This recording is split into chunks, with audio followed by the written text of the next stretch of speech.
안녕하세요, 달래입니다. 파이썬의 내장 자료 구조인 사전을 사용하다 보면 어떤 키에 대한 값이 없는 경우에 대한 처리를 해야 할 때가 많죠. 이번 영상에서는 이러한 경우 일반적으로 어떻게 처리를 하는지 살펴보고 관련해서 파이썬에서 제공하는 몇 가지 방법을 알아보도록 하겠습니다. 그럼 파이썬에서 사전을 다룰 때 어떤 경우에 기본값 처리가 필요한지 간단한 실습을 통해 알아보겠습니다. 단어가 주어졌을 때 각 알파벳에 대한 글자의 수를 세어서 사전에 저장하는 함수를 작성해 볼게요. 그 함수의 이름을 count letters라고 할게요. 인자로 이렇게 단어가 들어오고요.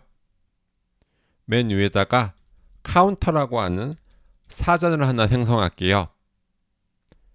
그리고 이 단어를 루프 돌 건데요.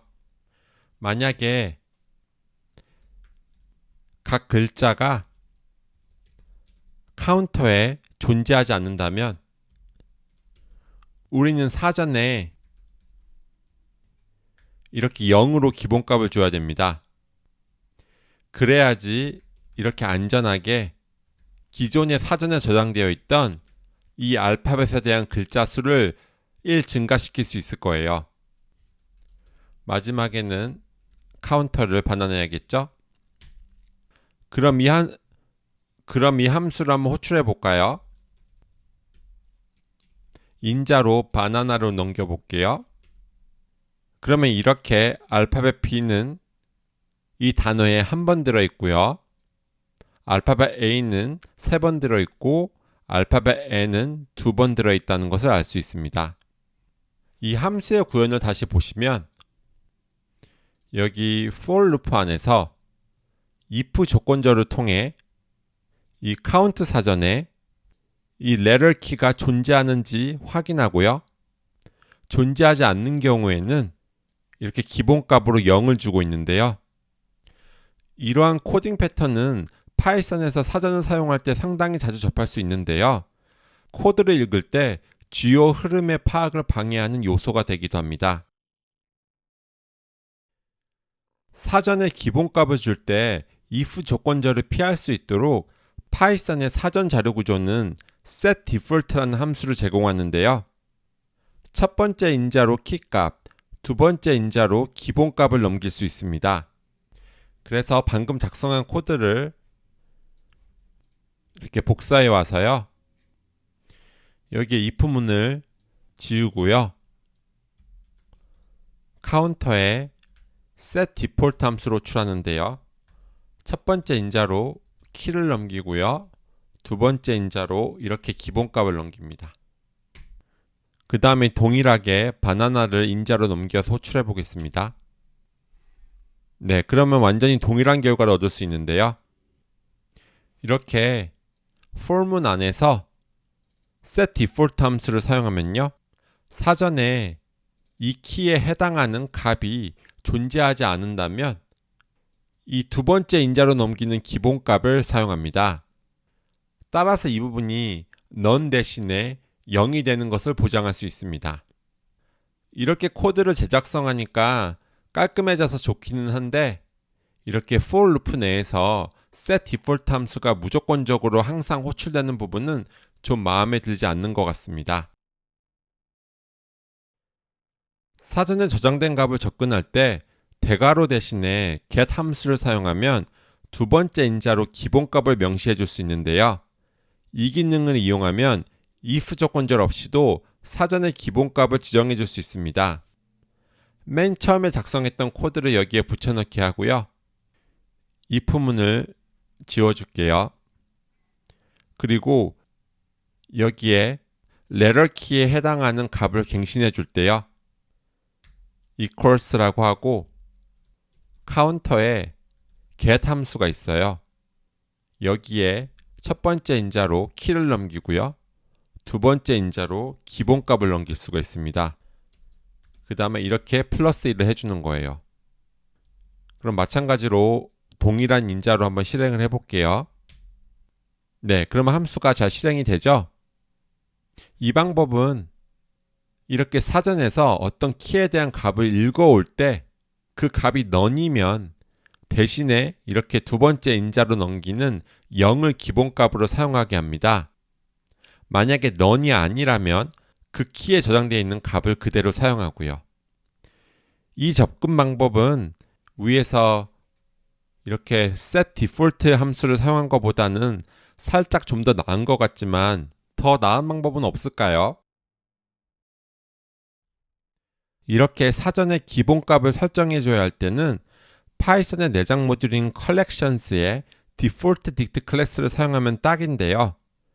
default dict 클래스의 생성자로 기본값을 만들어주는 함수를 넘기면 모든 키에 대해서 값이 없는 경우 자동으로 기본값을 만들어줄 수 있습니다. 그럼 먼저 collections 모듈의 default 클래스를 불러와야 될 텐데요. 여기에다가 from collections import default dict라고 하면요. default dict를 사용할 수 있고요. 그 다음에 맨 처음에 작성한 코드를 여기에 붙여 넣을게요. 그 다음에 여기 if문은 필요가 없고요.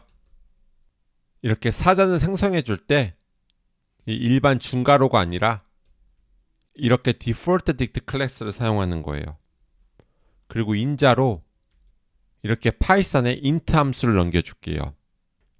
여기서 이렇게 int 함수를 넘기는 이유는 int 함수는 숫자 0을 리턴하거든요. 그래서 사전에 어떤 키에 대한 값이 없는 경우에는 이 int 함수가 호출되고 그 결과인 0이 기본값으로 사용이 되게 돼요. 그럼 이 코드를 실행한 다음에 동일한 방법으로 호출을 해볼게요. 이렇게 디폴트 딕트로 생성한 사전은 문자열로 출력했을 때 살짝 다르게 나오지만 이렇게 키를 통해서 값에 접근해 보면 동일한 결과가 나오게 됩니다. 따라서 이와 같이 디폴트 딕트를 사용해서 사전의 기본값 처리를 하면요. 이렇게 for loop로부터 지저분할 수 있는 코드를 완전히 제거할 수 있습니다.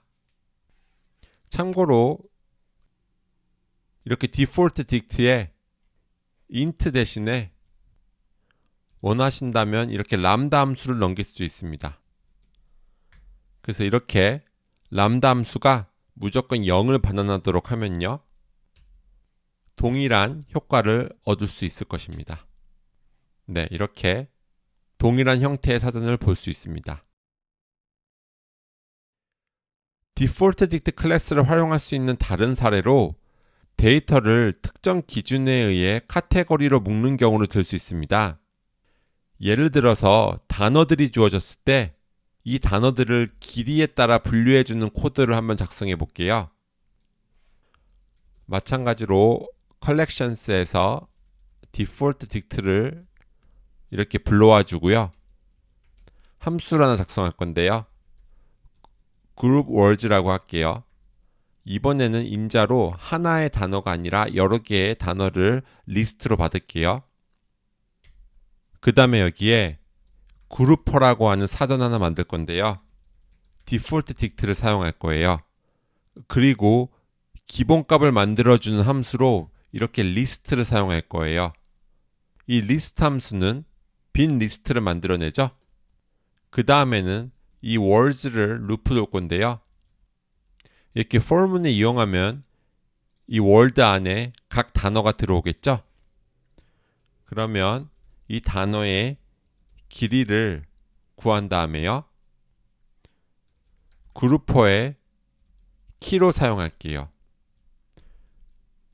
그 다음에 이 단어 길이에 대한 리스트가 주어지면 거기에 append 함수를 호출하여 이 새로운 단어를 또 추가를 해줄게요. 마지막에는 이 그룹퍼 사전을 반환합니다.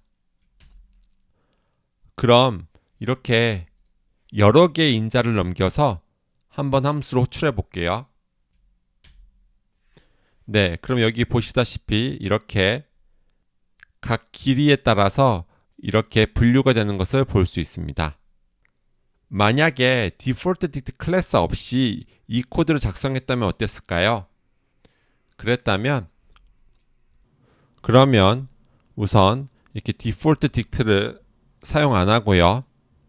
그러니까 for 루프 안에 이렇게 if문이 필요했을 거예요. 그래서 이 length가 그룹퍼 안에 존재하지 않는다면 그룹퍼에서 이 length에 대한 값을 이렇게 직접 비어있는 리스트로 할당해 줘야 됐을 거예요. 그렇죠? 그럼 동일한 단어들을 인자로 넘겨서 함수를 다시 호출해 보면 이렇게 동일한 형태의 사전을 얻을 수 있어요. 지금까지 사전에서 제공하는 set default 함수와 get 함수 그리고 collections 모듈에서 제공하는 default dict 클래스를 이용해서 파이썬에서 사전을 다룰 때 기본값을 설정하는 방법에 대해서 알아보았습니다. 본 영상에서 소개한 요령들을 잘 활용하셔서 사전을 사용하실 때 좀 더 읽기 쉬운 코드를 작성하실 수 있었으면 좋겠습니다. 그럼 이번 시간 여기서 마치도록 할게요. 감사합니다.